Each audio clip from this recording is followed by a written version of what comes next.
My name is Steve Garvie. I'm 53 years old. I was diagnosed by Dr. Paul O'Connor, head of the MS clinic in Toronto at St. Mike's Hospital. He diagnosed me with secondary progressive MS. This was approximately 10 years ago. Before the procedure on January 29th, 2010, I was in SCAPD housing. That's a government-funded housing where they come in and the caregivers come in 3 times a day. They help me shower. At 4 o'clock in the afternoon, I was so fatigued that I sat in a lift chair. I couldn't move. They came in and cooked my supper. They fed me. They did my dishes, came back in. They washed me.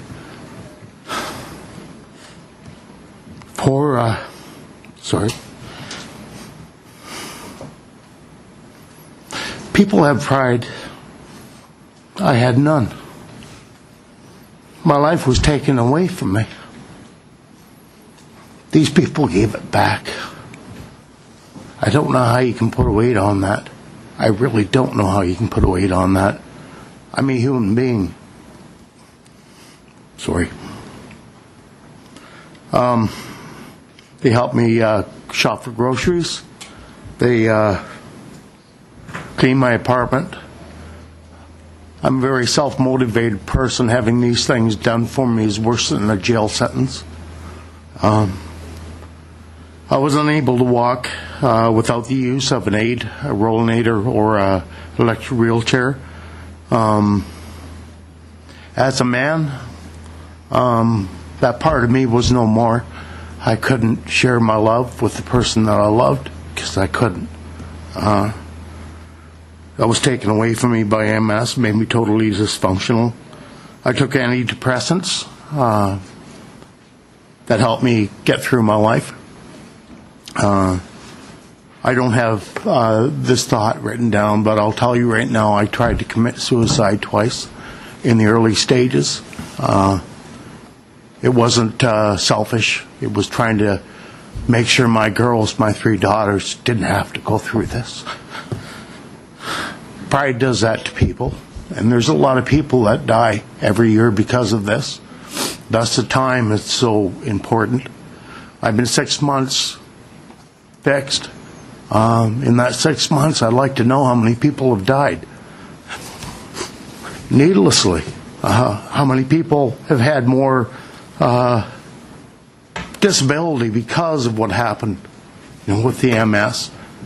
More disabled. There's no need. None. I saw the W5 program online. I didn't see it originally. Someone told me about it. I printed off the protocols. I went to my family doctor, Dr. Kiss, out of Barrie, Ontario.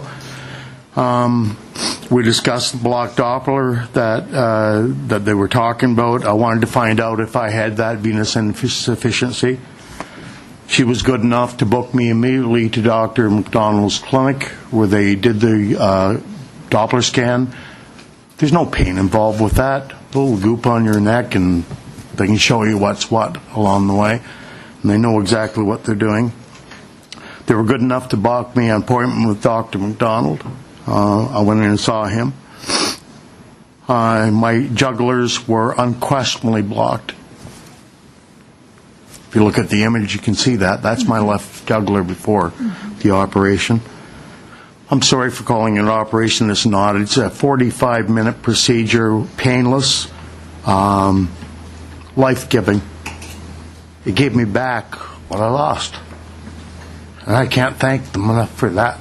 I really can't. They're my heroes. I think that you should let them be heroes for everybody else. My CCSVI was treated with a balloon angioplasty procedure that's done every day of the week. No test necessary. My left hand came back to me on the OR table. It was numb. I couldn't use it. I shook the nurse's hand. My head was turned when they did this. I said, "What have you done to me? You've done something." And Dr. Guest said, "Why?" I said, "My hand works. I can lift my left leg." I couldn't believe it. Couldn't believe it. I went into this procedure with the thought of stopping progression. I learned to deal with the other things. I got my mind straight on the suicide. Didn't feel that I was worth a whole lot. Not what I was going through. I was getting worse every day, every month, every minute. Secondary progressive does that to you, so does primary. And you don't get better, you get worse. And that's all you have to look forward to. They say that this does not help people with secondary progressive. I beg to differ. Would you please look at the evidence? I'm right here.